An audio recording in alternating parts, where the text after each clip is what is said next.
Assalamualaikum warahmatullahi wabarakatuh. Halo anak-anak cerdas. Hari ini kita akan mempelajari subtema 3, menyayangi tumbuhan. Selain menyayangi sesama manusia, kita juga harus menyayangi tumbuhan. Karena tumbuhan memberikan banyak sekali manfaat kepada manusia. Nah, anak-anak, perbuatan menyayangi tumbuhan merupakan salah satu bentuk syukur kita kepada Tuhan loh. Jadi, apa yang harus kita lakukan untuk menjaga kelangsungan hidup tumbuhan? Yuk kita baca teks berikut ini.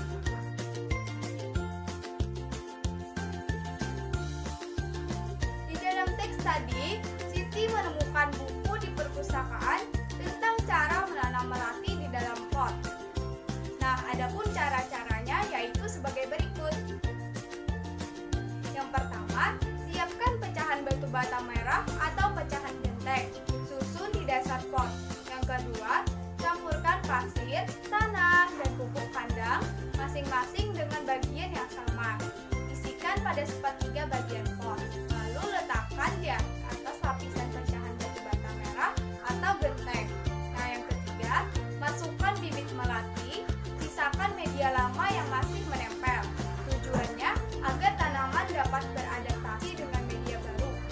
Yang keempat, tambahkan campuran pasir, tanah, dan pupuk kandang. Jangan isi pot sampai penuh ya. Nah, selanjutnya sisakan 2 cm dari bibir pot untuk memudahkan penyiraman. Yang kelima, pastikan tanaman dapat berdiri kokoh. Yang keenam, siram tanaman dengan air secukupnya.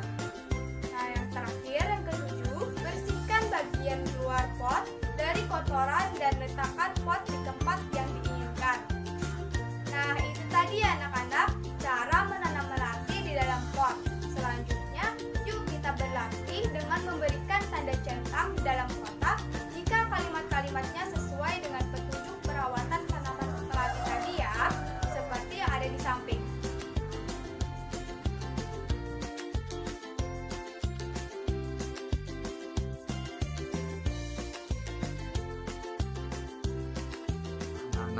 Selanjutnya, Bapak ingin melanjutkan pembelajaran. Pembelajaran kita yang berikutnya adalah tentang wawancara. Nah, dalam wawancara, ada beberapa hal yang harus diperhatikan. Yang pertama adalah pemilihan topik yang akan dibuat berita. Yang kedua adalah membuat pertanyaan. Yang ketiga adalah memilih narasumber. Nah, dalam memilih narasumber ini, haruslah dipilih orang yang dapat dipercaya dan memiliki keahlian tinggi dalam menyampaikan kejadian suatu berita tersebut. Yang keempat, menentukan informasi. Artinya, informasi yang diperlukan dalam wawancara harus memiliki muatan 5W ditambah 1H. Nah, W yang pertama adalah what atau apa. Yang kedua, who atau siapa. W yang ketiga, where di mana. Yang keempat, when atau kapan. Yang kelima, why atau kenapa. Dan H-nya adalah how, yang artinya bagaimana. Yang kelima adalah melakukan wawancara dengan memerhatikan etika. Nah, maksudnya dalam melakukan wawancara ini haruslah berbicara dengan sopan. Ingat ya anak-anak. Nah, di sini Bapak akan mencontohkan wawancara tentang teks pada halaman 111 tentang pemeliharaan atau merawat bunga mawar. Nah, di sini kita memakai unsur 5W dan 1H, yakni W yang pertama adalah apa. Nah, maksudnya apa yang menjadi topik utama dalam wawancara tersebut. Topiknya adalah merawat bunga mawar. W yang kedua adalah who, yakni siapa. Maksudnya adalah orang yang merawat bunga mawar tersebut. W yang ketiga adalah where atau di mana. Nah, maksudnya adalah di mana orang tersebut menempatkan atau menanam bunga mawar tersebut. W yang keempat adalah when atau kapan. Maksudnya adalah kapan orang tersebut menanam atau bahkan menyiram bunga mawar tersebut. Berikutnya adalah why, yakni kenapa. Nah, kenapa bunga mawar tersebut harus disiram pada jam sekian misalnya? Kenapa juga harus menggunakan pupuk yang bagus untuk merawatnya? Nah, dan yang terakhir adalah how atau bagaimana. Artinya adalah bagaimana cara melaksanakannya. Nah, yakni dengan cara mengikuti instruksi cara merawat bunga mawar dengan baik dan benar. Itu saja dari Bapak. Selanjutnya akan disampaikan dari teman saya. Di sekolah, Siti ditanam pohon sirih. Sirih adalah tanaman yang tumbuh merambat. Daunnya berbentuk jantung dengan ujung daun runcing. Panjang daun sirih sekitar 5-8 cm dan lebar 2-5 cm. Jika daunnya diremas, akan mengeluarkan bau khas. Siti dan teman-temannya akan mengukur panjang pohon sirih. Sebelum mengukur pohon sirih, Siti dan teman-temannya belajar tentang garis bilangan. Yuk kita amati bersama garis bilangan berikut. Garis bilangan dimulai dari angka 0. Setelah angka 0, secara berurutan angka 1, 2, 3, dan seterusnya. Sekarang, coba kalian tulislah angka yang seharusnya menempati huruf pada garis bilangan di bawah ini ya. Nah, Ibu ada contoh. Misalnya, panjang pohon sirih ada di posisi angka 3. Ya, berarti kita bergerak sebanyak 3 satuan. Dalam beberapa waktu, pohon sirih bertambah sebanyak 2 satuan. Kita gerakan sebanyak 2 satuan. Artinya, gerakan pertama yaitu 3, lalu bergerak lagi 2, 3 ditambah 2 sama dengan 5. Iya benar. Untuk contoh selanjutnya nih. Jika panjang pohon sirih di angka 4 dan setelah beberapa waktu tumbuh 7 satuan, berapa panjang pohon sirih sekarang?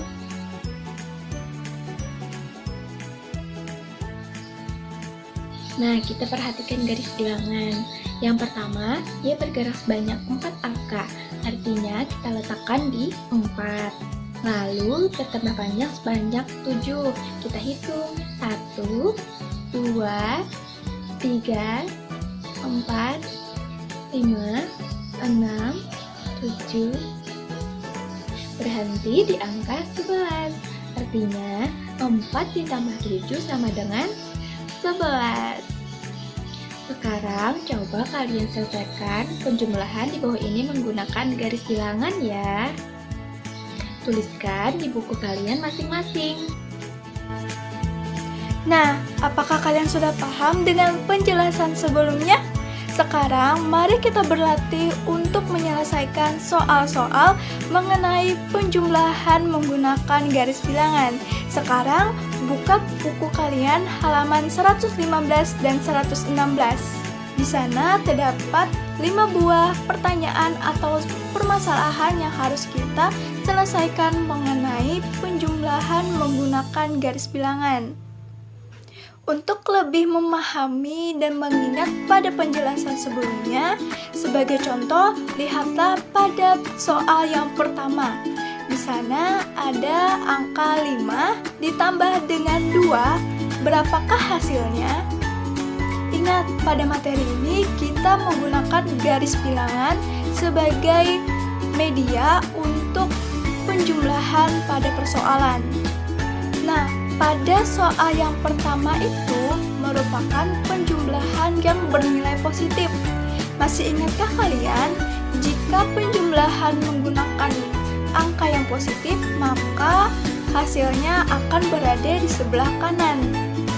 Coba kalian perhatikan, angka 5 dan angka 2 merupakan bilangan yang sama-sama bernilai positif.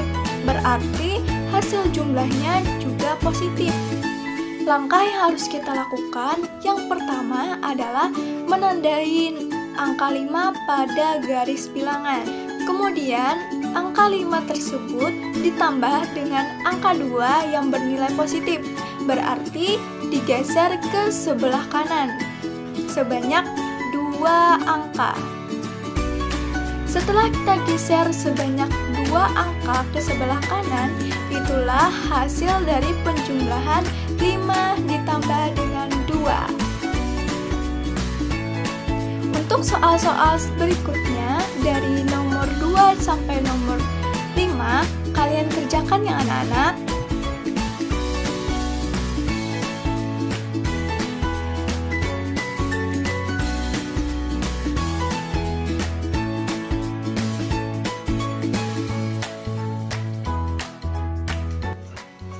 Siti sedang membantu ibu merapikan lemari baju.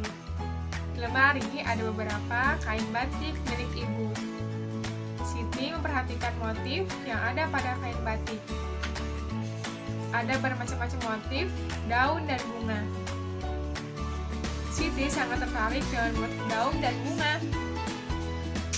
Setelah membantu ibu, Siti menggambar hiasan dengan motif tumbuhan. Nah, ini adalah motif yang digambar oleh Siti. Coba kalian jawab pertanyaan berikut ini.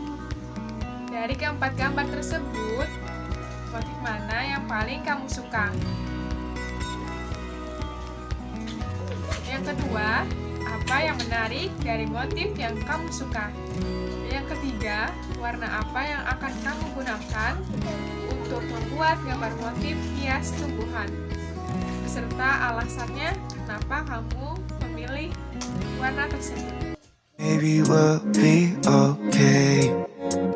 I know that you're coming back home.